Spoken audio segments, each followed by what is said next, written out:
Kulti marble house के पास तालाब पर बना गोदाम का किया गया निरीक्षण। आसनसोल नगर निगम के कानूनी सलाहकार सुदीप घटक के नेतृत्व में शुक्रवार को बोरो चेयरमैन चैतन्य मांझी की शिकायत पर कुल्टी कॉलेज मोड़ के कुल्टी मार्बल हाउस के पास तालाब पर बना गोदाम का निरीक्षण किया गया, जिससे क्षेत्र के तालाब माफियाओं के बीच हड़कंप मचा हुआ है। इस संबंध में कुल्टी स्थित 72 नंबर वार्ड के पार्षद सह नियामकपुर बोरो कार्यालय के बोरो चेयरमैन चैतन्य मांझी ने बताया है कि वर्षों पहले इस जमीन पर तालाब हुआ करता था, जहां अगल बगल के ग्रामीण लोग तालाब का उपयोग करने के अलावा छठ पूजा भी करते थे। जमीन का दाग नंबर 740 पुनारी मौजा है। जमीन का परिमाण 93 शतक है। सरकारी रिकॉर्ड के हिसाब से यहाँ वर्षों से तालाब रहा है, जहां मौजूदा समय में मार्बल का यहाँ गोदाम बना लिया गया है, जिसकी जानकारी कुल्टी बीएलआरओ को भी दी गई है। जबकि पूर्व में एक बार पहले भी इस जमीन का निरीक्षण निगम कार्यालय के अधिकारियों द्वारा की गई थी, लेकिन गुरुवार होने के कारण छुट्टी का दिन रहने पर गेट पर ताला लटका हुआ था और सरकारी कार्य नहीं हो सका, जिस कारण आज फिर से निरीक्षण किया गया।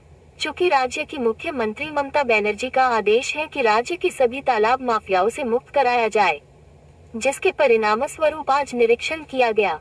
इस दौरान आसनसोल नगर निगम के सहायक अभियंता सुदामे हाजरा, सर्वे केदार बाबू, सपन घोष, बोरो चेयरमैन शताब्दी भंडारी समेत कई लोग उपस्थित थे। वहीं दूसरी ओर इस जमीन से संबंधित गौतम माझी ने बताया कि इस जमीन के 6 लोगों मालिक है, लेकिन सिर्फ गौतम माझी की मां स्वर्गीय मनोरमा माझी को ही चिट्ठी की जाती है और बाकी 5 को नहीं की जाती है।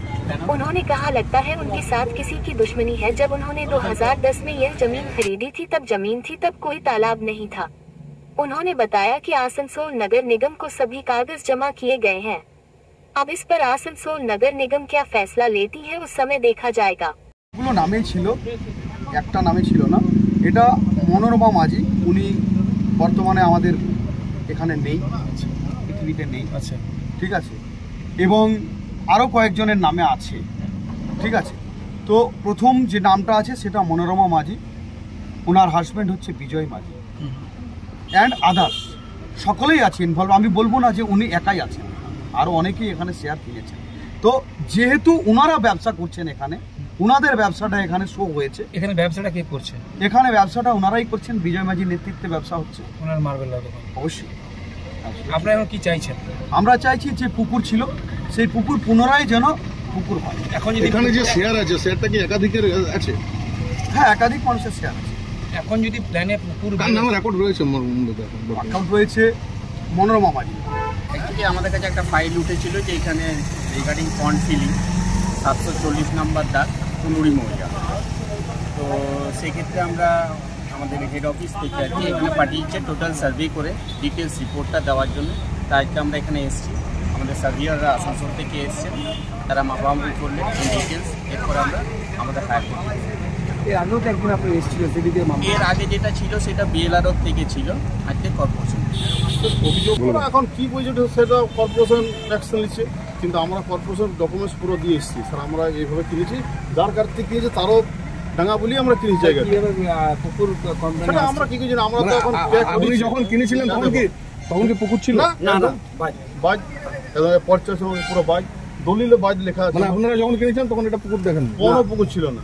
আমরা 2014 থেকে এইসব করছি, কোনোদিন পুকুর ছিল না, কোনোদিনই পুকুর। কত সালে কিনেছিলেন জায়গাটা? দেখতে অতটা মনে নেই, কাগজে সব লেখা আছে। 2010-এ কিনেছি, তখন থেকে এটা এরকম। এই দোকানটা কত সালে হয়েছে? 2014-15। মানে এই তৃণমূল আমলেই হয়েছিল। হ্যাঁ, তো কাগজপত্র কি আপনারা দেখেছেন? সব আমার কর্পোরেশন কাগজপত্র, দলিল, পর্চা সব দিয়েছে। কমপ্লেন হওয়ার পর আমরা কাগজ দিয়েছি। হ্যাঁ, আমাদের ডেকেছিল কর্পোরেশনে যে তারপরে দেখতে এলো। তারপরে কর্পোরেশনে কি করি সেটা আমরা কি করি, কর্পোরেশনে সেটা করছি। আপনারা সহযোগিতা করলেন? হ্যাঁ, আমরা বলি স্যার আমাদের কোনো ফল্ট নেই, আমাদের কাগজ স্যার আমাদের পুকুর যে প্রমাণ করতে হবে কোনটা পুকুর ছিল, কোনটা বাজ ছিল, সেটা তাদের কর্পোরেট। এর জমিতে 6 জন আছে, 6 জনকে চিঠি করছে না, খালি আমাকে চিঠি করছে। নিশ্চিত আমরা কারো রাগ আছে চিঠি করছে।